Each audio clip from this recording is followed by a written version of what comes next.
The door clicked shut. Not a slam, not a fight, not even a goodbye. Just a soft, quiet click. And she was alone. 12 hours after giving birth to twins. IV still in her arm, her body still shaking from labor. 2 newborns breathing in the corner of a hospital room. And the man she had given 4 years of her life to, her career, her identity, her complete trust, was already on his way to someone else. He didn't look back. He didn't call. He had somewhere to be. What Caroline didn't know yet, what would take weeks to unravel, was that this wasn't a moment of weakness. This was a plan, executed over 14 months, while she was trying to get pregnant, while she was carrying his children, while she was building a nursery alone and believing in a marriage that had already ended in his mind. But here is what he never calculated. He never calculated what she would become when there was nothing left to lose. And he never calculated the man watching from a distance. His greatest rival. The one he had dismissed, competed against, and quietly feared for years.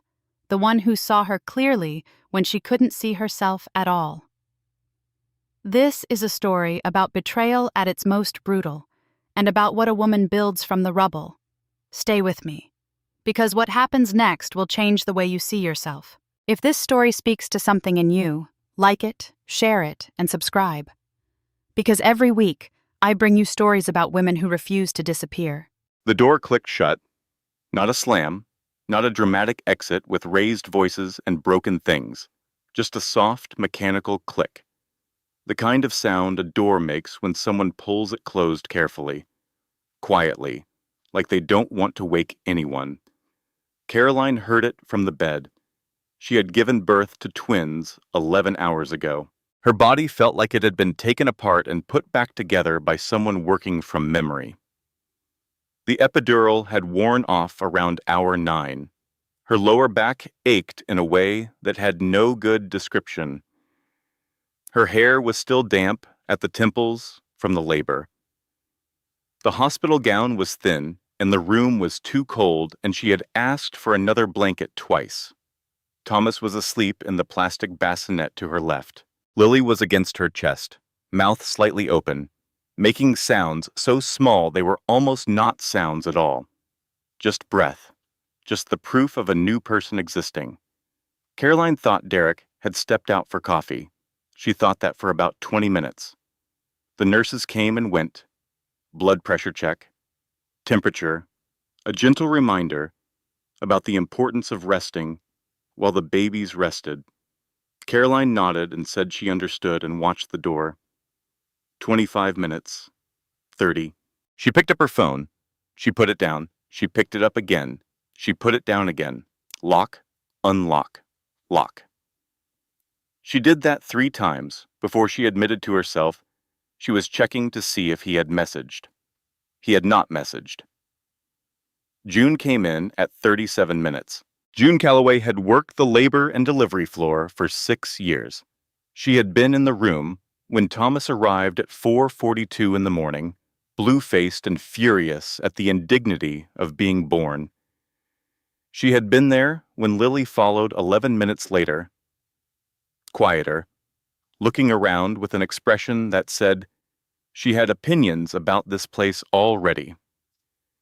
June had held Caroline's hand through the worst of it. She had said the right things in the right order.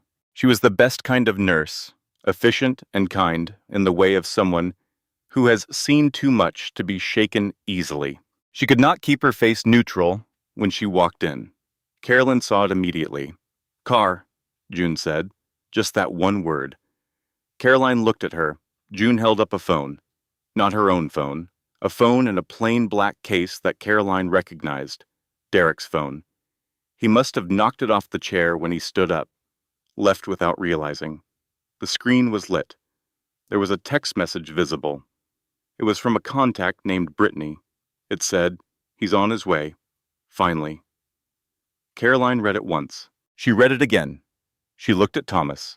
She looked at Lily against her chest. She looked back at the message. "He's on his way. Finally." The word finally. That word was doing a lot of work. Finally implied waiting. Finally implied this was not the first message. Finally implied a whole conversation happening in a place Caroline had not been invited to. She did not say anything. The room was very quiet. The monitor beeped steadily. Outside in the corridor, wheels rolled past on linoleum, and someone laughed at a nurse's station far away, and the world went on, being entirely indifferent. This isn't happening. She thought it once, then twice, then a third time. The repetition did not help. June sat down in the chair beside the bed. She did not speak. She just sat, close enough to reach if reaching was needed. The shaking started low, not in Caroline's hands, deeper than that, something structural, like a building settling after the ground beneath it shifts. She held Lily tighter. Lily made a small sound, half protest, half comfort-seeking. A sound that said, "I am here, I need you to be here too." Caroline breathed. She counted the ceiling tiles, 12 across, 8 down. The fluorescent light in the far corner had a flicker so small you'd only notice it if you were looking very hard at something that wasn't moving. She counted the tiles again. I am the only person in this room who will be here tomorrow. The thought arrived without drama. Clean. True. I need to be here tomorrow. A different nurse came in to check vitals. Professional. Efficient. The kind that doesn't require anything back. She looked at the reading on the blood pressure cuff. Your pressure is elevated, she said carefully. I know, Caroline said. You need to rest. I know. The nurse made a note. She looked at Caroline with a particular expression, one that said she was adding information to a picture she was beginning to see clearly. Then she left. June stayed. Caroline's phone buzzed. Her whole body went still. She thought, it's him. The wanting and the dread arrived at the exact same moment. She would think about that later. The fact that she had wanted him to fix it, even then, even holding the evidence of what he'd done. The heart is very slow to update. It keeps the old information long after the new information has arrived. It was not Derek. It was Patricia Hargrove, his mother. The message read, I heard you had the babies. I'm sure you'll manage just fine. Caroline stared at it. I'm sure you'll manage just fine. Not, congratulations. Not, I'm so sorry. Not, I'm getting in the car right now. Just, you'll manage. As if managing was the ceiling of what Caroline could expect. As if Patricia had always known, perhaps had always hoped, that this was what things would come to. She set the phone on the blanket. She looked at June. Did he say anything? She asked. Before he left, did you see him? June paused. He signed some paperwork at the nurse's station, she said. Discharge paperwork for himself. He was listed as a support person, not a patient, so technically he could leave whenever. She stopped. He said he had somewhere to be. Somewhere to be. His wife had given birth to twins 11 hours ago, and he had somewhere to be. Caroline closed her eyes. She was not going to cry, not yet. She was saving that for a private place. For later, when she didn't have to manage the expression on her face for anyone else. Right now, she needed to feed Lily. Right now, she needed to call her mother. Right now, she needed to survive the next 6 hours. Just 6 hours. She would break it into pieces that small and handle each one. She picked up her phone and dialed Mags. Her mother answered on the second ring. It was past midnight in Ohio. Caroline? Caroline? Her mother's voice was immediately alert, immediately present. The voice of a mother whose child was calling at midnight and whose body already knew something was wrong.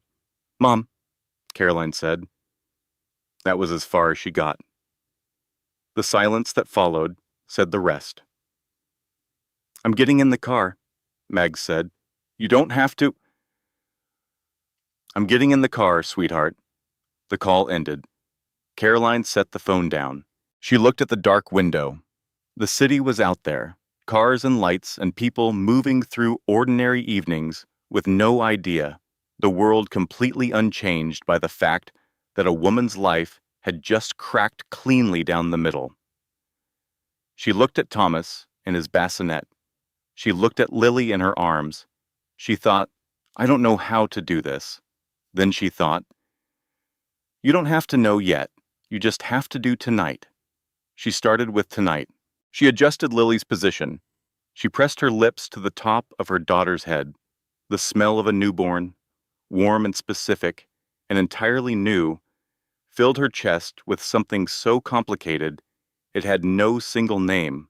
Love, terror, grief, determination, all of it at once, all of it real. Outside, the city's siren rose and fell. The monitor beeped. The light in the corner flickered twice and steadied. Carolyn held her daughter, and she started with tonight. By morning, the picture was clearer. Not complete, but clearer in the way things become clear when you stop arguing with what you already know. Carolyn had slept in fragments. An hour here, 40 minutes, there's minutes there. Each time she woke, there was a half second of forgetting. Then the remembering. The remembering was the worst part of every waking. Thomas and Lily had been fed twice by a night nurse who moved through the room like a small, efficient ghost. Caroline had watched from the bed, grateful and humiliated in equal measure. Humiliated because she had imagined this night so differently. She had imagined Derek bringing her water. She had imagined him in the chair, exhausted and in love, watching their children breathe. She had been imagining a man who did not exist. God, I was so stupid. The signs were all there. She had been lying in the half-dark for 3 hours, pulling the thread backwards, finding where it had first frayed. The pregnancy had surprised them both. They had been trying for over a year. A fertility specialist had been mentioned. Careful, clinical language about the next steps. If things didn't improve on their own, then without any intervention, without warning, twins. She remembered Derek's face when she told him. She had read it as overwhelmed. She had read it as the complicated adjustment of a man whose life was about to change in ways he hadn't fully processed. She had given him room. She had been patient. She had loved him through the distance he kept. He wasn't adjusting. He was calculating. June arrived at 7 with coffee and a look that meant she had done some research. She settled into the chair. She wrapped her hands around her own cup. You want to know? She said. Not a question. Tell me, Caroline said. June took a breath. His name is Derek Hargrove, she said. He met Brittany Cleaves 14 months ago. She works in his office. She's 26 years old. 14 months. Caroline did the math without meaning to. She had gotten pregnant 11 months ago, which meant he had been with someone else before he knew about the babies, which meant the pregnancy had not caused this. The pregnancy had been inconvenient timing for something already fully in motion. She felt the floor shift. He told people, June said. Her voice was steady and careful. The voice of someone who loves you enough to be honest, even when honesty costs something. At his office, people knew, for a while. How long is a while? June looked at her hands. 6 or 7 months, she said. 6 or 7 months, nearly half the pregnancy. Caroline thought about the baby shower his office had thrown, the gift table stacked with things wrapped in yellow and white, the cards signed by 17 names. She had walked into that room at 7 months, pregnant, with a smile that she had been careful with, not too eager, not too presumptuous, the smile of a woman who wanted Derek's colleagues to like her. She had eaten the little sandwiches.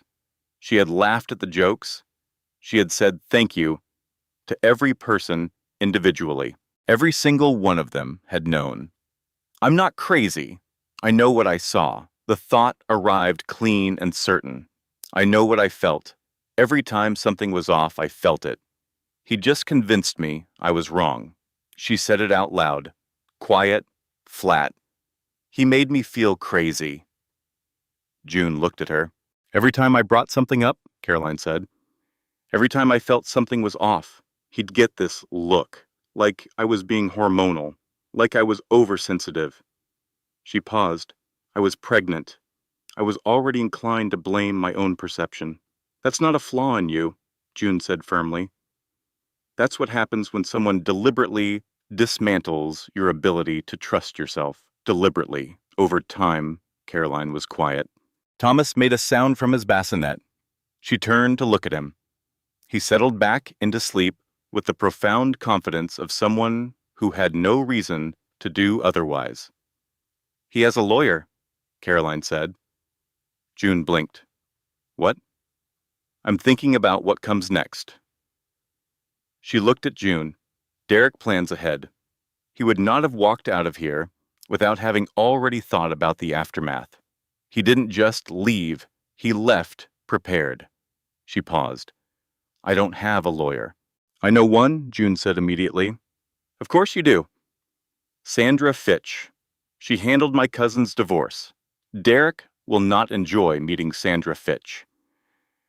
Something moved through Caroline that was not quite a smile, but was the direction of one.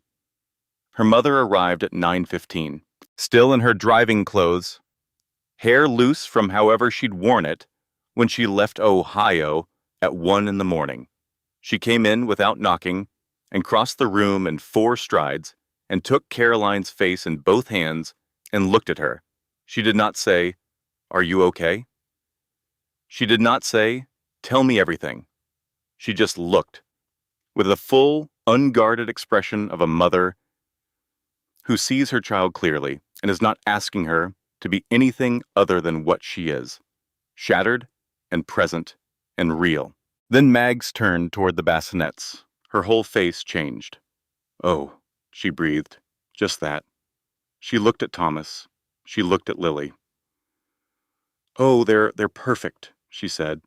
And then she cried. She stood between the 2 bassinets, and she cried.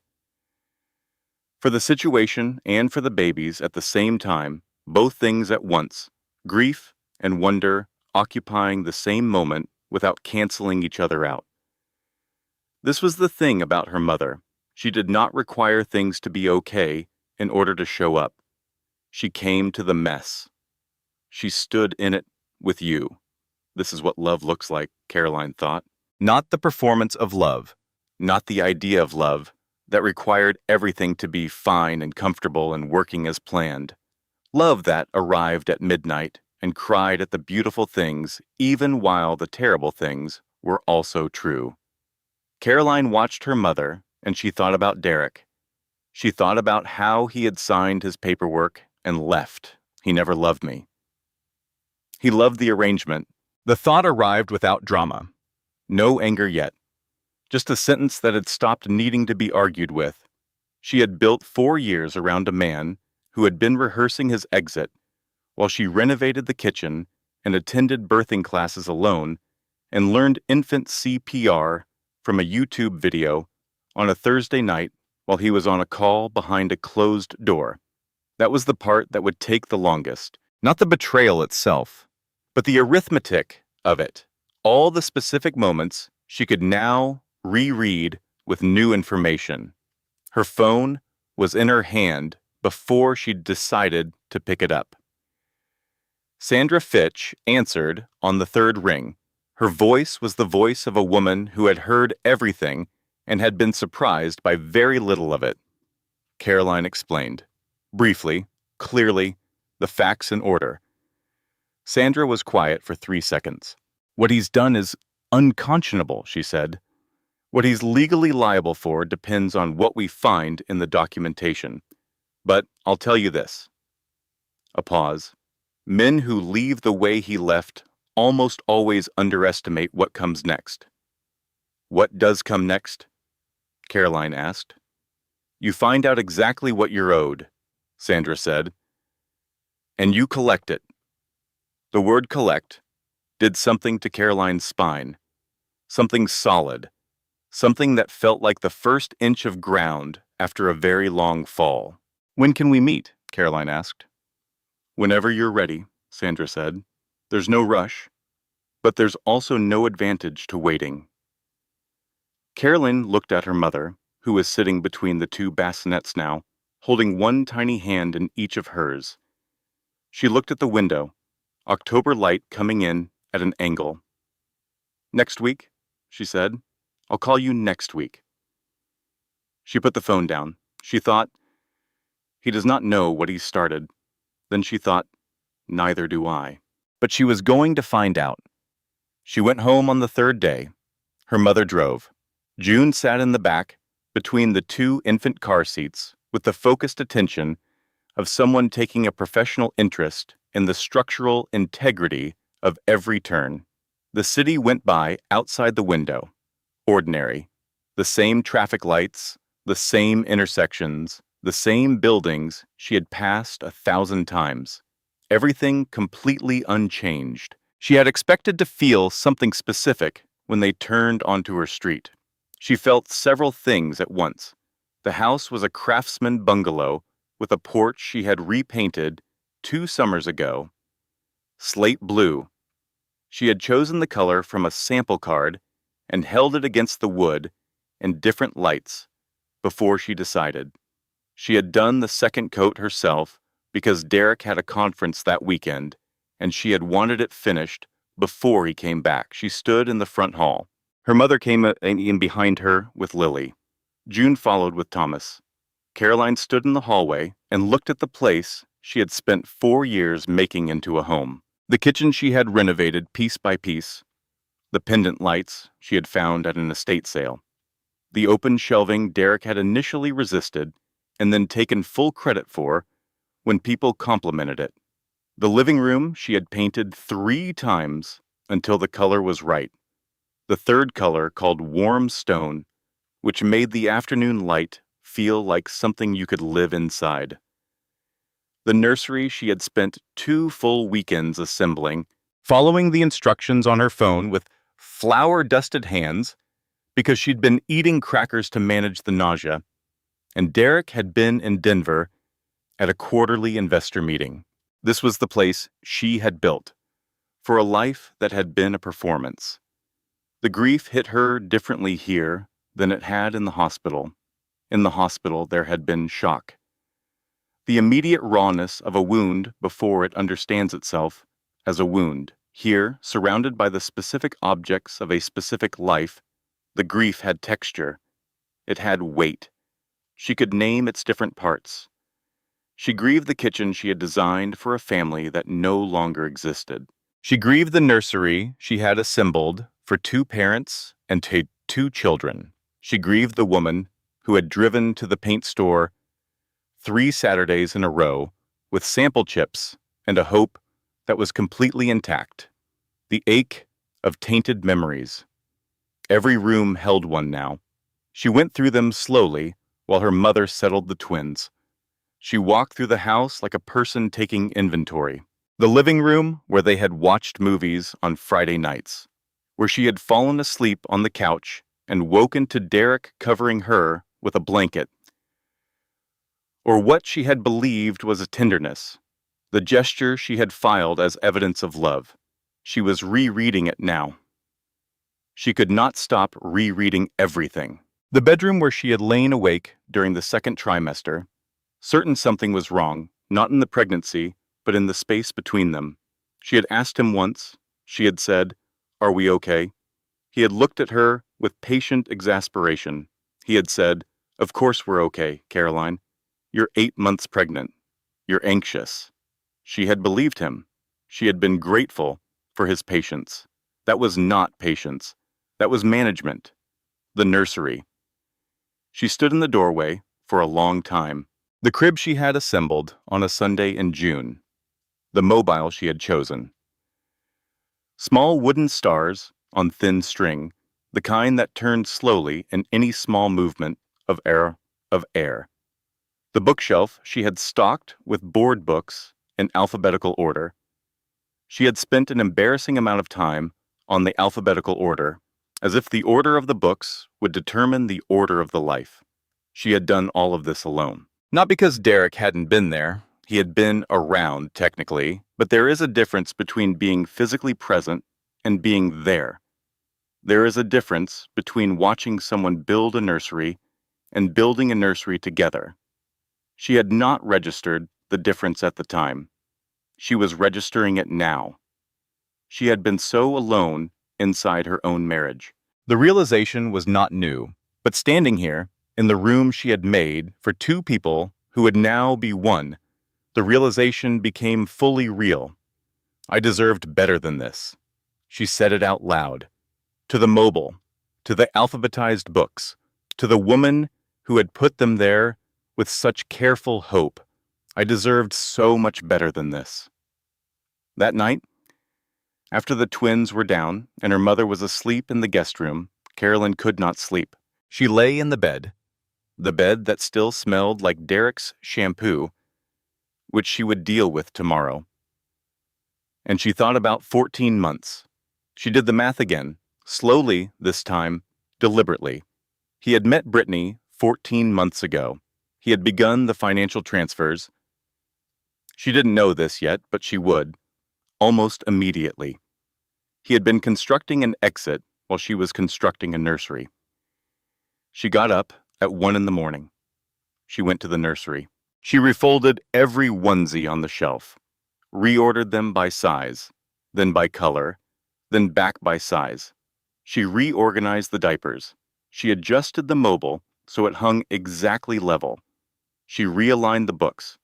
She took them all down and put them back up again in the same order, just to be doing something with her hands. She did this for 40 minutes. She was not crazy. She was not falling apart. She was doing what she always did when overwhelmed. She made things orderly. In the absence of control over the large things, she imposed order on the small things, and sometimes that was enough to make it through the night. She sat down on the floor of the nursery, back against the wall, knees up, the nightlight casting a soft amber circle on the ceiling. She thought about the baby shower. She thought about 17 names on a card. She thought about a room full of people who had watched her eat little sandwiches and say thank you, and not one of them had said, "Caroline, we need to talk to you." Not one. She had thought they were kind people, people who liked her enough to show up on a Saturday afternoon with wrapped gifts. They had been protecting him, or they had been protecting themselves from the discomfort of the conversation. Either way, she had been alone in that room too. She had been alone in so many rooms. She thought, not anymore. She looked at Thomas through the slats of the crib. He was sleeping on his back, arms up, beside his head in the surrender position, mouth open, completely at peace. She looked at Lily, curled slightly, one fist near her face, already her own person, already occupying space with intention. I'm going to show you who you are, she thought, not who someone needs you to be, who you actually are. She sat on the nursery floor until the nightlight timer clicked off and the room went dark, and she sat in the dark for a few minutes more, and it was okay. The dark was just the dark.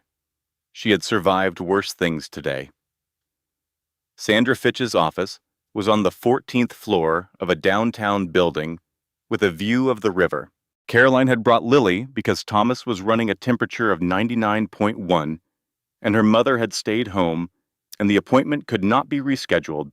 Lily sat in her car seat on the floor beside the chair and looked at the ceiling with calm interest.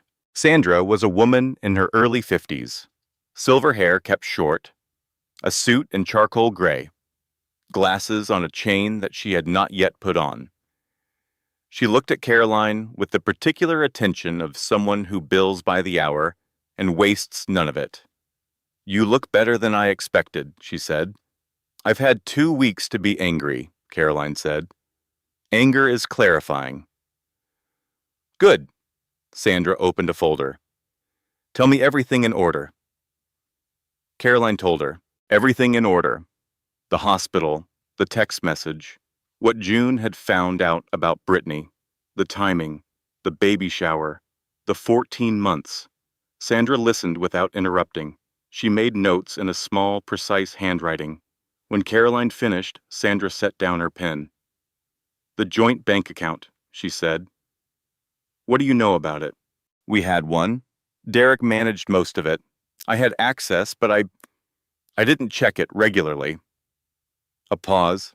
He told me he was handling the finances, that it was complicated, and I didn't need to worry. You're overreacting. Let me handle it. You don't need to worry. All the phrases that had done their work so quietly. I'd like to pull the statements, Sandra said. The last 18 months.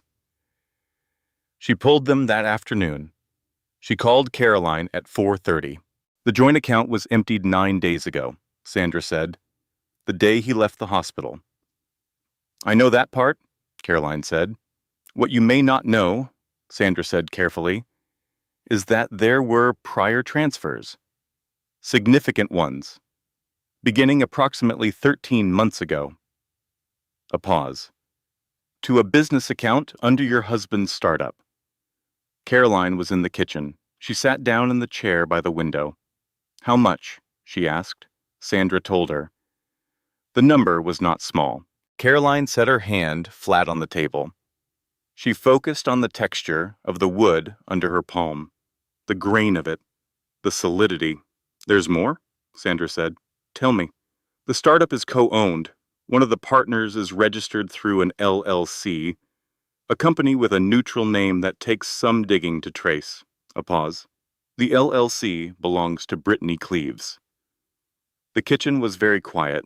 Lily was in her bouncer on the floor. She was looking at the ceiling fan with the focused expression of someone taking notes on the subject of rotation. Caroline looked at her daughter. She did the math. 13 months of transfers to a company co-owned with the woman he'd met 14 months ago.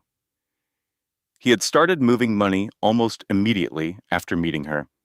He had begun building an exit within weeks of beginning the affair, while Caroline was tracking her cycle, while she was going to specialist appointments, while she was hoping. I was being deceived at the cellular level. The thought was specific and clear. She had believed she was in a partnership. She had believed in a shared account, shared goals, shared futures. She had subordinated her career, her income, her professional identity to a man who was simultaneously routing their shared resources toward another woman. She had been funding her own betrayal. He committed financial fraud against the marital estate, Caroline said. Yes, Sandra said. Well, I was trying to get pregnant. Yes. And during the entire pregnancy. Yes. A long silence. What does this mean for the settlement? Caroline asked. It means everything changes, Sandra said. The satisfaction in her voice was professional and contained and absolutely real. It means we have documentation. It means we can argue for full recovery of transferred assets. It means the house, which is in his name, becomes a legitimate negotiation point. A pause. It means he does not have the upper hand he thinks he has. Caroline took a breath. She thought about the woman she had been 13 months ago, still hopeful, still trusting, rearranging the kitchen to make room for a high chair that hadn't been bought yet, planning a life with someone who was already planning his way out of it. She thought about every moment she had second-guessed herself. Every "am I being crazy?" thought. Every time she had chosen his certainty over her instinct. I knew. Some part of me always knew. The hardest part is admitting I knew all along. Sandra, she said. Yes. I want everything I'm legally entitled to. The full recovery of the transferred funds. The house. Fair custody terms that protect my children. Full documentation of the fraud. She paused. He spent over a year building his exit while I built our home. I want the consequences to reflect that. A brief silence. "Now," Sandra said, "you sound exactly like the client I was hoping for." Caroline ended the call. She sat for a moment in the quiet kitchen. Lily was still watching the ceiling fan, interested and unhurried, in no rush to reach a conclusion about what the fan meant, just watching it turn and filing the information away, exactly like her grandmother, Caroline thought. She got up and lifted Lily from the bouncer. She held her daughter against her chest. "We're going to be okay," she said. She meant it, not as reassurance, not as a thing she was trying to convince herself of, as a statement of fact. They were going to be okay because she was going to make them okay, not by waiting, not by hoping, by working, by using every tool available, by being exactly as capable as she had always been, before anyone had needed her to be less. She was 32 years old. She had an excellent lawyer. She had a mother who drove 12 hours in the middle of the night.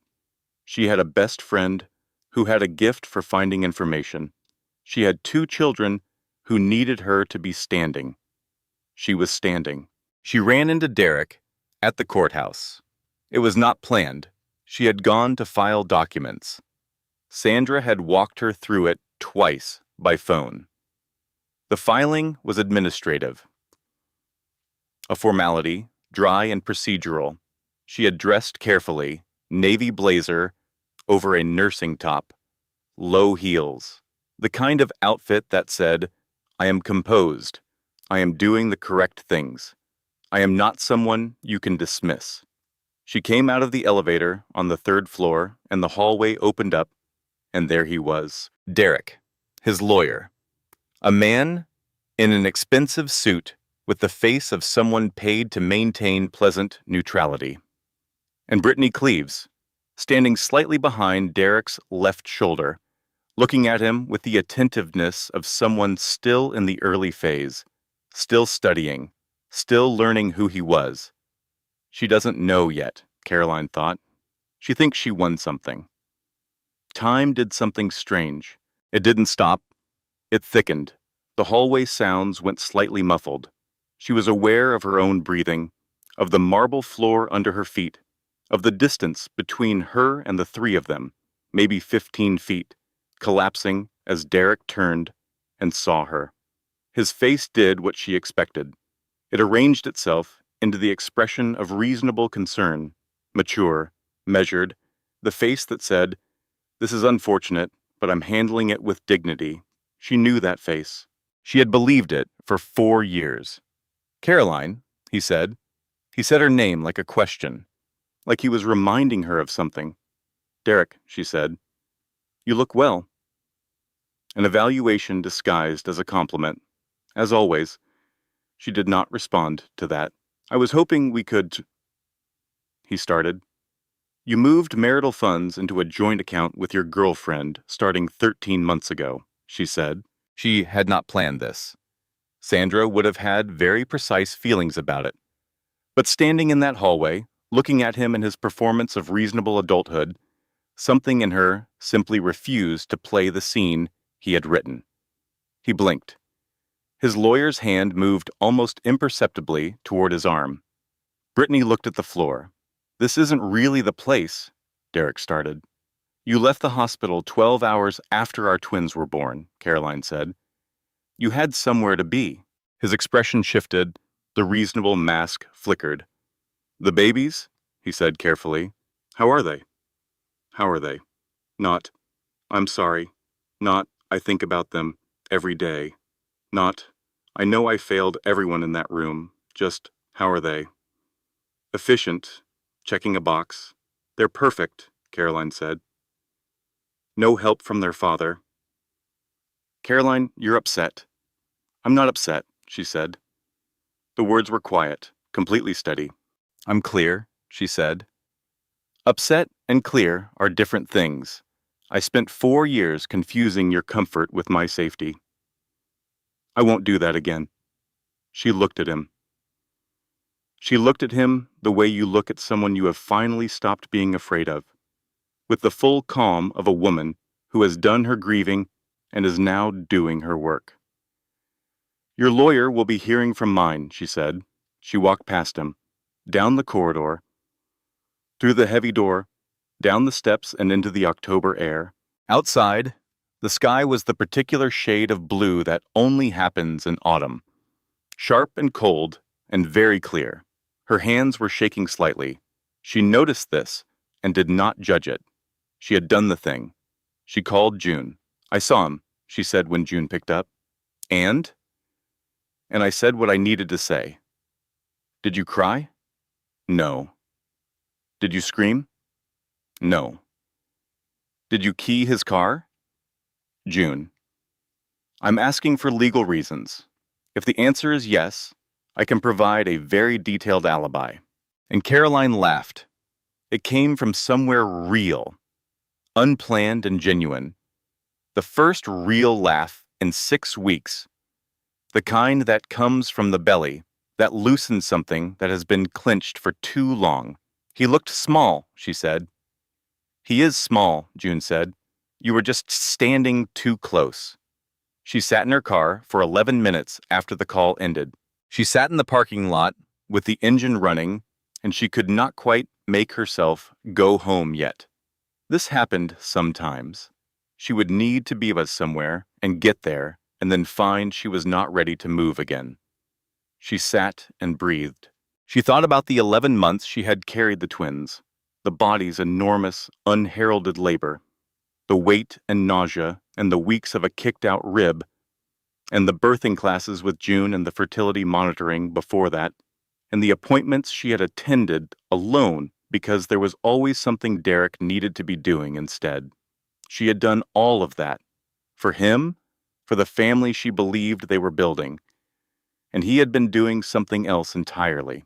She thought about Brittany's face, the way she had looked at the floor, young enough to still feel the weight of consequences. Young enough, maybe, to one day understand what she had participated in and feel it differently. Maybe, Caroline thought, that's not mine to carry. She put the car in drive. She went home. Mags had made soup. The house smelled like onions and herbs and something warm. Thomas was in the bouncer in the kitchen. Lily was asleep on her grandmother's chest on the couch. Caroline stood in the doorway. She looked at her mother and her children. She thought, this is what remained. After everything he took, after the money and the years and the careful erosion of her certainty, after the baby shower and the closed door and the very long lie, this remained. And it was enough to build from. The financial picture kept getting worse before it got better. That was Sandra's phrase. Worse before it gets better. She said it without apology, as a factual description of how these things moved. The startup was in trouble. Derek had not only misused marital assets, he had also been misrepresenting the company's financial position to investors, numbers on documents that did not match numbers in accounts. Projections built on assumptions that no careful reading could support. The investors were now asking careful questions. Careful questions from investors with good lawyers were, Sandra explained, a different kind of problem than a domestic dispute. He's going to be facing this on 2 fronts, Sandra said. The civil matter between you and him, and whatever the investors decide to do. A pause. This is not good news for him. It is potentially very useful news for you. Caroline processed this. She had stopped feeling satisfaction at Derek's difficulties. That had surprised her. She had expected to feel something sharp and clean, righteous, vindicated. Instead, she felt something quieter, less dramatic. It isn't about him anymore. That was the thing. The settlement, the legal battle, the documentation of every fraud. These were not acts of revenge. They were acts of recovery. She was recovering what was hers, what she had built and contributed and earned. The difference between revenge and recovery was important. Revenge required him to suffer. Recovery only required her to be whole. She was focused on being whole. Nathaniel Voss called on a Thursday. She had his number from the business card in her nightstand, the one she had kept without knowing exactly why. She had looked at it occasionally in the small hours of the morning with the particular attention you give to something you haven't categorized yet. "Ms. Hargrove," he said, "I heard you had a difficult morning at the courthouse last week." She paused. "How did you hear that?" "My attorney was there for an unrelated matter." A beat. "I hope you're all right." "I handled it," she said. Then, because she was working on beyond not performing fine when she wasn't, "It was harder than I wanted it to be." A pause. "That's honest," he said. "I'm working on being honest." Another pause, slightly longer. "Would you like to meet for coffee?" he asked. As two people who have both been in rooms with Derek Hargrove and found it unpleasant. She almost said no. The instinct for professional distance was strong. The awareness of the optics was strong.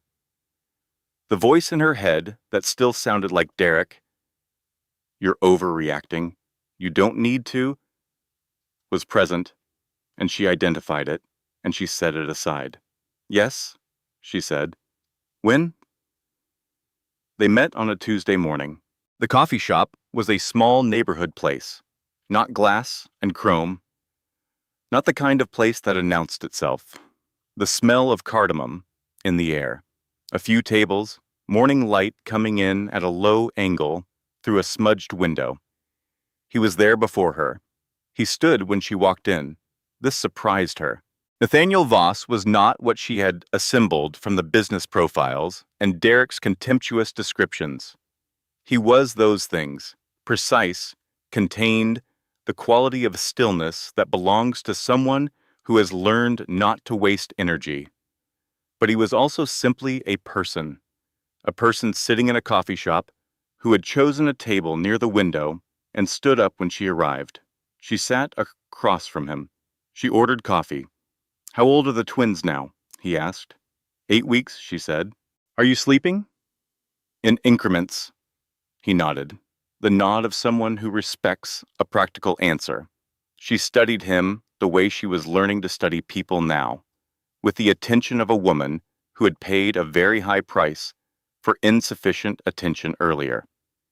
She was looking for what he wanted, because everyone wanted something. She had relearned this, had re-enrolled in the lesson she had graduated from before Derek, that lesson she had allowed herself to forget inside the warmth of what she'd believed was a safe marriage. Everyone wants something. The question was whether what they wanted was compatible with who you were. "Why did you send flowers?" she asked. He looked at his coffee. "I heard what Derek did," he said, "the morning of. A contact at the hospital." He paused. "I know what it means to be left somewhere alone. Simple, without decoration." "When were you left somewhere alone?" she asked. He looked at her, a slight recalibration, the look of someone updating their assessment of who they're talking to. "When I was 11, he said. "My parents died in a car accident. I was placed with my mother's sister." He paused. She was clear, over about 8 months, that she had taken me in from obligation and intended to fulfill that obligation as minimally as possible. Carolyn said nothing. She gave him the room. "I was in boarding school by 12, he said, which provided everything important: education, structure, opportunity. But," he looked at the window, "being placed in an institution because a person cannot wait to be rid of you teaches you something about how love works, or doesn't." He looked back at her. "When I heard about the hospital," he said, "I thought about 2 newborns and a woman who had just been abandoned. I thought, there should be flowers in that room." She looked at him. She thought about this card she had kept in her nightstand. "If there is anything you need."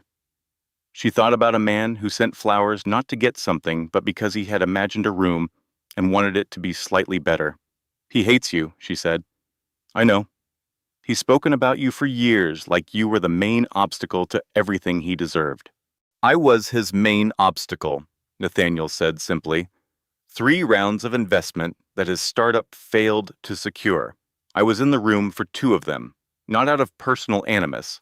The fundamentals weren't there. A pause. He had a compelling pitch. He was not a compelling operator. Did you know about the fraud? His jaw shifted slightly. I knew the model was unsustainable, he said. I didn't know about the specific transfers. If I had... He stopped. What? She asked. He looked at her directly. I would have told you, he said. She believed him. She wasn't sure she should. Not yet. She was new at calibrating trust after a significant miscalibration. But her instincts, the ones Derek had spent 4 years quietly convincing her to doubt, were very loud about this man. They said, he tells the truth. She decided to trust them. I need to tell you something, she said. All right. I'm not in a position to be anything to anyone right now. I have 8-week-old twins and a divorce in progress and a career to rebuild. She paused. I'm saying that not because you've implied anything. I'm saying it because I need to hear myself say it. He nodded slowly. That seems wise, he said. I'd like to be honest with you, she said. Whatever this is, I don't want to perform. I'm very tired of performing. Then don't, he said, as if it were that simple. She thought it might be, with him. They talked for 2 hours, about his work and her work, and the specific experience of being the person in the room whom others underestimate, and the long patience required to let people discover their mistake on their own, about raising children, about what he thought he knew about it and what she was learning in real time. She left feeling lighter, not fixed, not hopeful in the naive way, but lighter. The specific lightness of a person who has had a conversation where they didn't have to manage a single thing. She drove home through the afternoon traffic. She thought about 2 kinds of men. One who needed her to be smaller to feel larger. One who looked at her full size and found it interesting. She thought about which one she would show her children. There is a specific hour, not every night, but often enough. It is somewhere between 3 and 4 in the morning. Both babies are awake, and neither one is satisfied with the thing that satisfied the other. The exhaustion is past the point where it feels like tiredness. It feels like a physical substance you are moving through. Everything takes 3 times as long. Simple tasks become complex. Complex tasks become impossible. The house is completely quiet, except for the crying. This was the hour Caroline broke. Thomas had been fussing since 2:30. She had fed him, changed him, held him in the dark and swayed, done everything in the sequence she had memorized. He had settled for 20 minutes. Then Lily woke. Then Thomas again. By 3:40, her mother was in the nursery doorway. Mags had gotten up to help twice already. Go back to sleep, Caroline said. I've got them. You're exhausted. Mom. She heard the edge in her own voice. Please. Mags went back to bed. Caroline stood in the nursery with Thomas on her left arm and Lily across her right, and neither baby was consoled, and she was so tired that the tiredness had become something that felt like grief. She slid down the wall. She sat on the nursery floor, Thomas on her left leg, Lily on her right, both crying, the sound filling the small room and filling her head, and she looked at the nightlight, and she thought, for the first time since the hospital, a thought that frightened her. I can't do this. She let herself think it completely. I can't do this alone. I am not enough. I am one person, and I am broken down, and there are 2 of them, and I needed a partner, and I don't have one, and I'm sitting on the floor at 3:40 in the morning, and I don't know how to do the next hour. She let the thought be true. She did not fight it. She sat with it on the nursery floor, and she let it be exactly as heavy as it was. And then she cried. Really cried. Not the managed, careful tears of someone maintaining composure in front of other people. Not the quiet, dignified grief of a woman holding herself together. The ugly, full-body crying. The kind that comes from a place below words. From some fundamental layer of yourself, where the language doesn't reach. Where it is just, this is too much, and I am too tired, and I was supposed to not be alone. She cried for the marriage. She cried for the pregnancy she had navigated by herself, the appointments she had attended alone, the nights she had lain awake, afraid, and talked herself down to calm, because there was no one there to talk to. She cried for the woman she had been at 28, walking into her first day at the marketing firm with a portfolio she had built herself and a certainty about what she could do.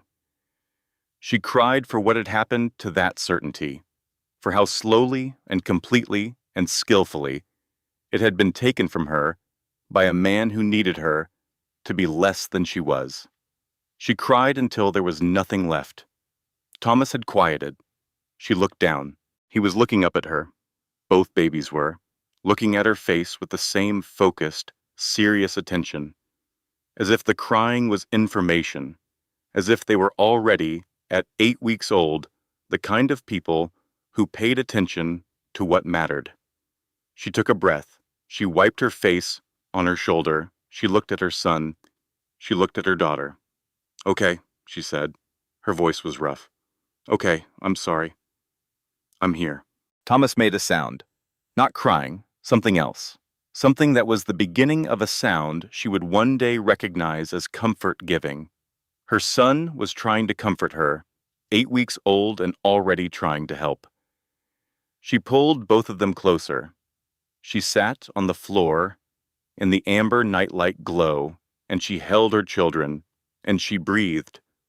Starting over feels impossible, but staying as that person, that diminished, managed, invisible person, feels worse. She was not starting over. She was building forward, from the floor, from the bottom. That was fine. She knew what was at the bottom now. At the bottom was this: 2 babies who looked at her when she cried, a mother who drove 12 hours, a friend who showed up with information and wine, a lawyer who called her the client she'd been hoping for, a man who sent flowers to a room he would never enter. At the bottom was love, not the love she had believed in and been wrong about. Actual love, proven, present. She sat on the floor for a little while longer. Then she got up. She always got up. Spring came in increments. The twins were 4 months old when Caroline noticed the light had changed. She was standing at the kitchen window with her morning coffee. Real coffee, not the lukewarm half-cup she'd been drinking in stolen sips since October. And the afternoon light was coming through at an angle that meant the year was turning. She had survived winter. She had not just survived it. She had done things during it. She had worked with Sandra through 11 rounds of negotiation. She had documented every transfer. She had attended 3 depositions and given 2 statements and learned more about marital property law than she had ever expected to know. She had also, on a Tuesday morning in February, accepted a consulting contract. The partner had said, "We think you have a perspective we're missing." She had thought about that phrase for a long time afterward. Not, "We'd like you to support someone else's vision." Not, "We need a capable person who will be flexible." A perspective we're missing. Her specific thinking, her actual self. She had said yes. She worked during nap times and after the twins went to sleep at night. She worked on weekends when her mother watched the babies and said, "Go be yourself for a few hours." She worked with the focused efficiency of someone who had been not working for 4 years and had banked a great deal of energy for exactly this. She was good at it. She had known she was good at it before, but knowing something and rediscovering it are different. Rediscovery has an aliveness to it, a brightness. She was bright again. Mags noticed. She said nothing directly. That was her mother's way. But she moved around the house differently, with a lightness, with the particular ease of a woman whose child was going to be okay. June noticed. She came over on a Thursday with a bottle of wine and looked at Caroline for a long moment and said, "There you are." And Caroline understood what she meant. The settlement was finalized on a Monday in March. Sandra called at 9 in the morning while Lily was napping, and Thomas was watching the ceiling fan with the same focused interest his grandmother applied to everything. "It's done," Sandra said. Caroline sat very still. The terms. The house was hers. Derek had relinquished the claim, partly because of the fraud documentation, partly because his assets were frozen in the investor investigation, and fighting on two fronts had depleted whatever strategic energy he'd had. The house she had painted and renovated and assembled furniture in and raised 2 pregnancies through was hers. Financial support was established. Not everything, not justice in the clean cinematic sense, but enough. Enough to build from while she built. Custody. Primary residence with Caroline. Derek received scheduled time. Every other weekend, rotating holidays, the structure of shared responsibility without shared daily life. His access was conditional. Sandra had made sure of that. It was done. Caroline sat with the phone after the call. She thought about what she had expected justice to feel like. She had imagined something sharp and bright, a moment of cinematic clarity. The door closing on his chapter with a satisfying sound. It felt like weight leaving, gradually, not all at once, the way a long headache releases, not in a flash, in a slow easing, the body remembering what ordinary is. She was not winning. She was simply no longer losing. She called her mother first. Mags cried immediately. The open, uncomplicated tears of relief. "Oh, sweetheart. Oh, sweetheart." Said twice, just like that. She called June, who said 3 things in quick succession. Sandra Fitch was worth every single dollar. Caroline was incredible. Wine was happening this weekend. She texted Nathaniel. 3 words. "Settlement is done." His response came in less than a minute. 2 words. "Well done." She looked at those 2 words. Well done. Not, "I knew you could do it." Not, "I'm so proud of you." Not the language of someone positioning themselves as a contributor to her success. Just accurate credit, placed exactly where it belonged. On her. She sat with that. She walked through the house. She walked through it differently than she had the day she came home from the hospital. That walk had been inventory.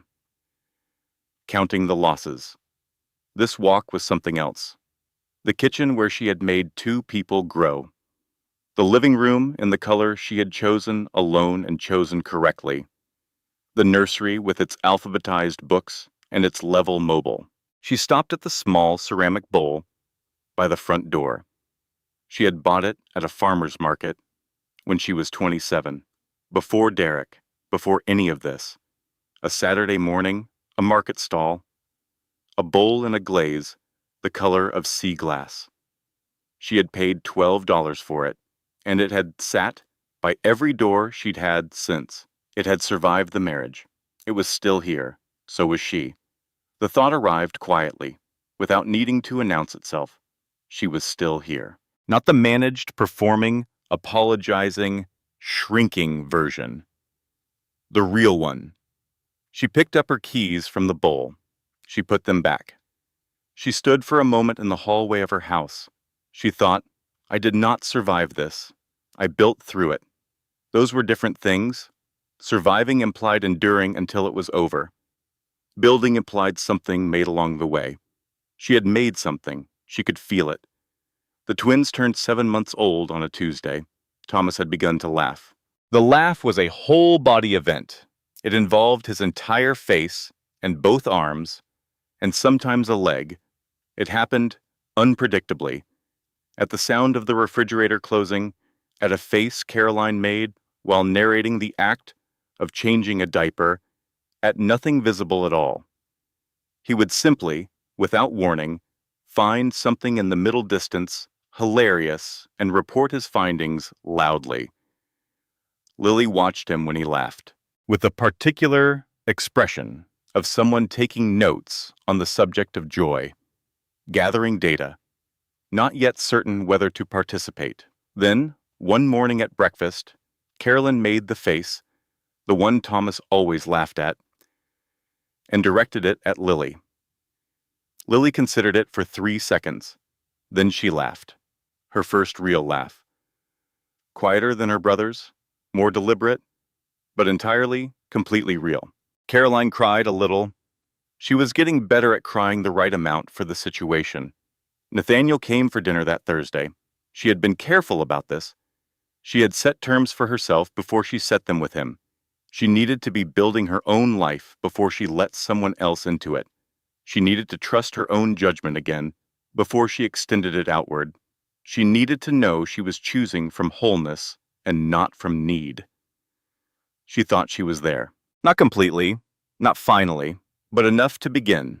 He arrived with wine and the specific social awareness of a man who understood he was entering someone else's carefully constructed space and was not going to treat it casually.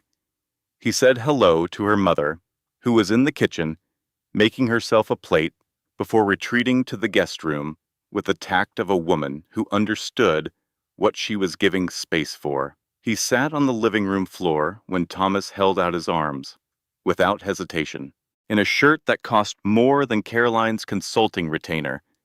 He sat on the floor and let Thomas grab both his hands and investigate his watch and attempt to put the watch in his mouth, which was Thomas's primary method of research. Lily watched from her activity mat. After 20 minutes, she crawled the 3 feet between them. She stopped in front of him. She picked up a wooden block from the mat. She held it out. He took it. He looked at it with the seriousness of a person who understood what was being offered. This is a test, and it is a real one. He did not put the block down. He held it for the rest of the evening. Later, after dinner, after the twins were asleep, and her mother had said goodnight, and they were on the back porch with the last of the wine and the sound of the neighborhood settling into night, he took the block out of his pocket and set it on the railing between them. He didn't say anything about it, neither did she. They sat with it there, the small wooden block, evidence of something offered and accepted. "I've been thinking about what I want," she said. He waited. "I want to keep building my work. I want my children to grow up knowing they were chosen. I want to stop apologizing for being capable." She paused. "And I think," carefully and not rushing it, "I might want to find out who you are when we're not both being careful." A silence. Then, "I would like that very much. You should know," she said, "that I come with significant context. 2 babies, a divorce, a mother who is essentially a permanent roommate, a best friend who has already run 3 background checks. June," he said, with the exact tone of a man who has been assessed. "She found nothing disqualifying," Caroline said. "She told me to tell you she's still watching." "I would expect nothing less," he said. She looked at him in the porch light. She thought about Derek in the courthouse hallway, the performance of a man she had once believed in completely. She thought about the difference between someone who performs and someone who simply is. Nathaniel Voss was simply himself. She had never seen him be anything else. In coffee shops and phone calls and living room floors, he was exactly the same person. No audience version. No private version. Just him. "I need to tell you something," she said. "All right." "I was someone who trusted too easily," she said. "And then I was someone who trusted too hard in the wrong direction and paid a significant price. I'm learning to recalibrate. She paused. I may be slow. I may need you to be patient with my pace. He turned to look at her. I'm not in a hurry, he said. Most people say that, she said. And then they're in a hurry. I'm 41 years old, he said. I have waited for things worth waiting for. I know the difference between patience and avoidance. He paused. This is patience. She believed him. She looked at the block on the railing, a wooden square, primary colors. The kind of object made for small hands to hold. Lily had given it to him. He had kept it.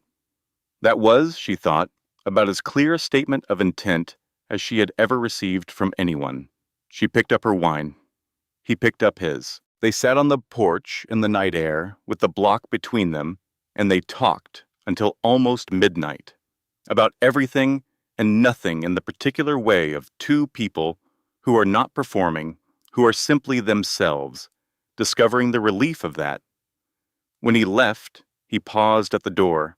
Same time next week, he asked. Same time next week, she said. She closed the door.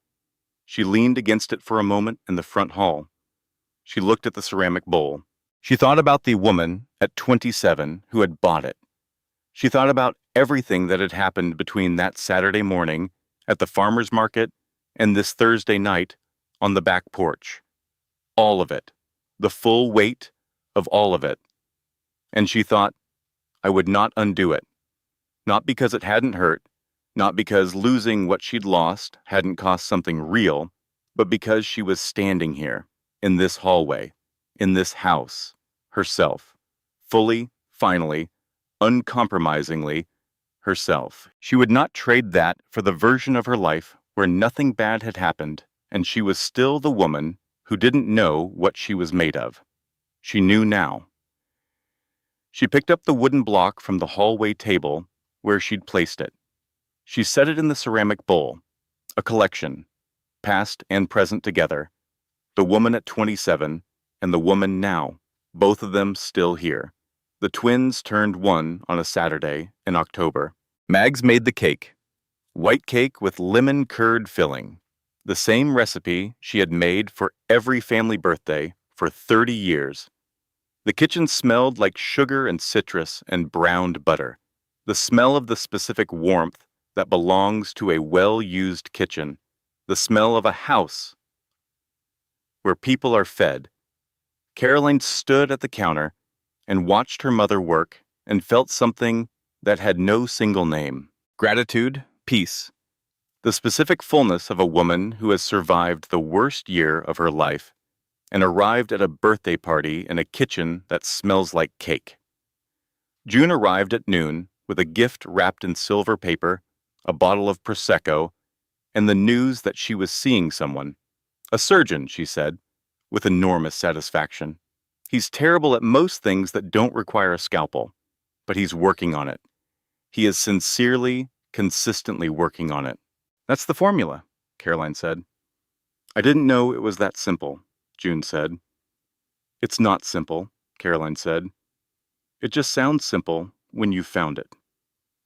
June looked at her. Listen to you, she said. What? You sound like someone who knows things, Caroline smiled. Thomas had learned to pull himself to standing. He had discovered this 2 weeks ago and had not stopped practicing since. He was currently using the coffee table as a bar, moving from one end to the other with the concentration of a tiny athlete and the complete confidence of someone who has not yet learned to be afraid of falling. Lily had said her first clear word 3 days ago. The word was more. Not mama, not dada, not any of the expected firsts. More. Her grandmother had immediately said, That's exactly right, baby. Always ask for more. Nathaniel arrived at 5. He had met her mother first. Over dinner, weeks ago. He had sat in the kitchen and talked to Mags for 2 hours while Caroline put the twins to bed, and when she came downstairs, her mother had given her the look. The quiet, specific look that meant, this one is real.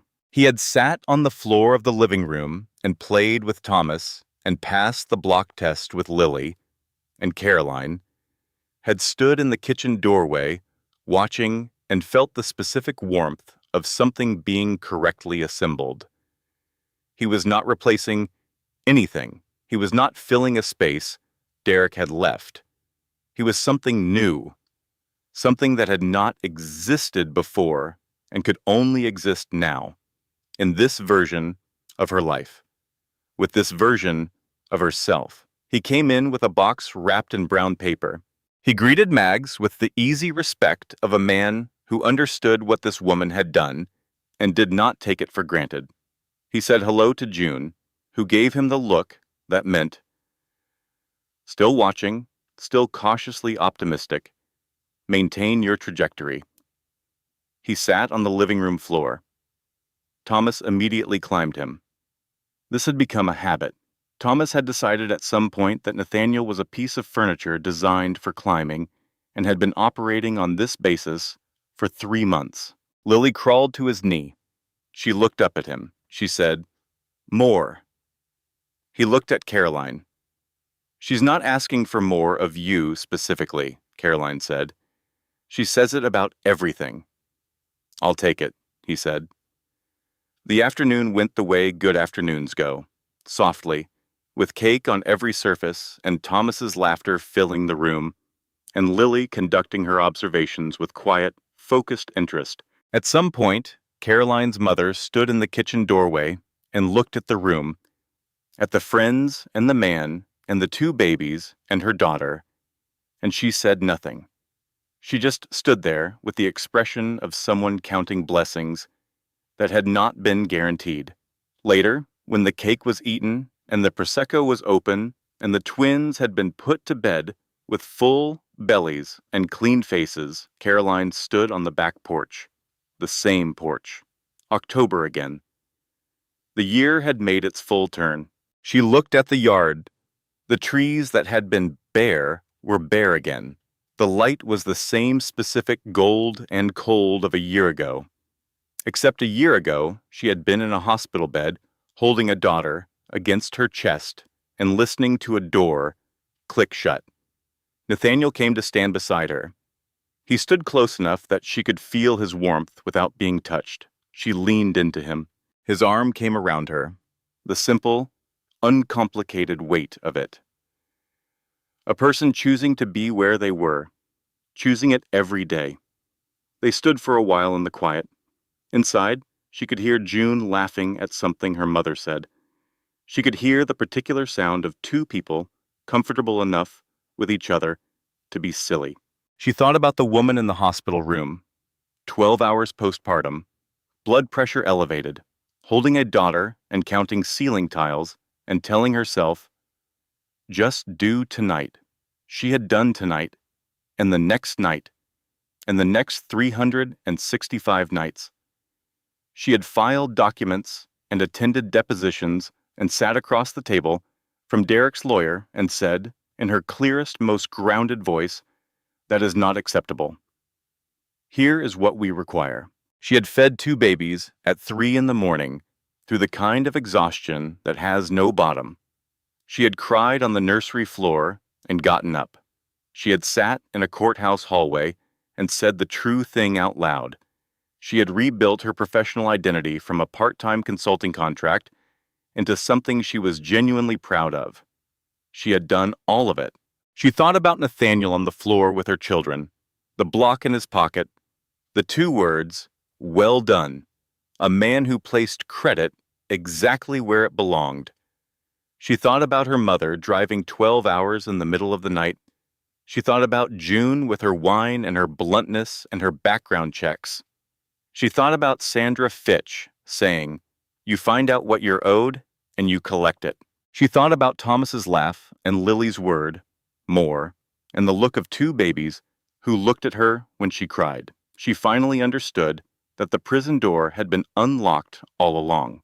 Not the door Derek had walked out of. A different door. The door she had locked from the inside. The one made of all the time she had chosen his certainty over her own. The one made of You're overreacting and let me handle it, and you wouldn't understand. The door she had helped build around herself because she had confused being loved with being managed. That door. She had not walked out of it the night he left. She had walked out of it gradually, in the courthouse hallway, and in Sandra's office, and on the nursery floor, and in the coffee shop with a man who told the truth. She had walked out in pieces, over months, each step its own act. And now she was out, completely, standing on the other side with 2 one-year-olds and a house she had won and a career she was building and a life that looked nothing like what she had planned. It looked better, not easier, not without difficulty ahead, not finished, but better in the way that things are better when they are truly yours, when no part of them requires you to be smaller, when you can bring your full self into every room. She was 33 years old. She was a mother, a professional, a woman who had been through the kind of thing that breaks some people and had used it instead to learn the full dimensions of herself. She was not grateful for what Derek had done. She would not offer that. But she was grateful for who she had become in the process of surviving it, in the process of refusing to disappear, in the process of standing in courthouses and nurseries and coffee shops and back porches and choosing herself, again and again and again, choosing herself. Nathaniel shifted beside her.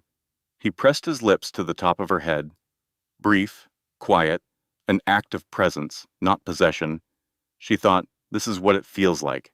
Not the version of love she had been sold, not the version that required her to be less, not the version that said, I will choose you as long as you choose me first.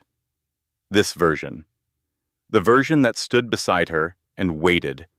The version that sat on floors and kept blocks and placed credit accurately and did not need her to be anything other than what she was. Inside, Lily woke up. The specific sound of it, half protest, half announcement. I'm awake, and I have opinions about this. Caroline smiled. She turned from the railing. I'll get her, Nathaniel said. You sure? He looked at her. I'm sure, he said. She watched him go inside. She stood alone on the porch for one more moment. The October air, the familiar gold and cold. A full year turned. She thought, I came from the floor of a nursery to here. She thought, Thomas and Lily will know this story someday, not as a story of what was done to their mother, as a story of what their mother did, with it, through it, because of it. They would know a woman who did not stay small. They would know a woman who, when the door clicked shut and the room went quiet and the only person left was herself, chose herself. Every time. She took a breath of the October air. She turned and went inside. The kitchen smelled like cake, and her mother was laughing, and Nathaniel was coming out of the hallway with Lily in his arms, her daughter looking up at him with the careful, interested expression of someone deciding whether to extend further trust. Lily reached out, grabbed his ear, decided yes. Caroline stood in the doorway and watched. She thought, this is the life that opened up. Not the life she had planned, not the life she had assembled in the nursery with alphabetized books and a perfectly level mobile and the specific hope of a woman who had not yet learned what she needed to learn. This life, built from the rubble, chosen deliberately, every piece of it earned. Her mother handed her a glass. She held it up. To the year, she said. Mags held up her glass.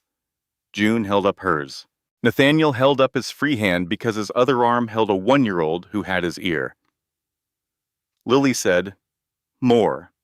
They all laughed, and the sound of it filled the house, warm and full and real, and went out through the open door and into the October evening. And somewhere in the city, a man named Derek Hargrove was dealing with the consequences of his choices in the long, grinding way that consequences always arrived. And Caroline did not think about him.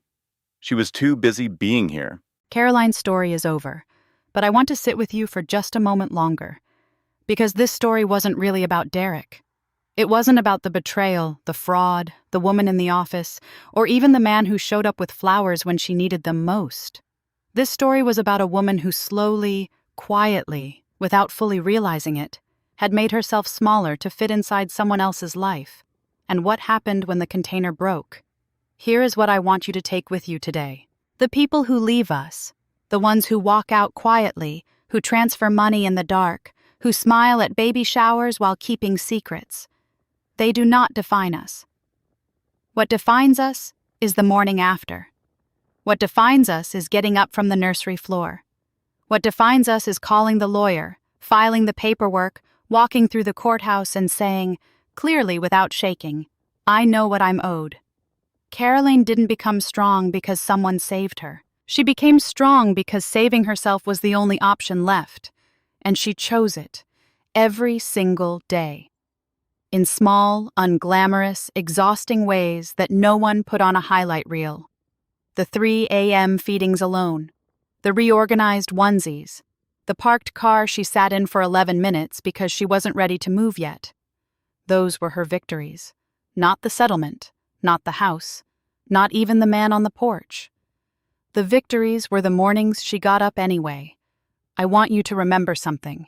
If you have ever been in a room where you felt invisible, where your instincts were dismissed, your worth was managed, your confidence was quietly removed, you were not crazy. You knew. Part of you always knew. And the work of coming back to yourself, of trusting your own perception again, of rebuilding the professional identity and the self-respect and the simple right to take up space, that work is not small.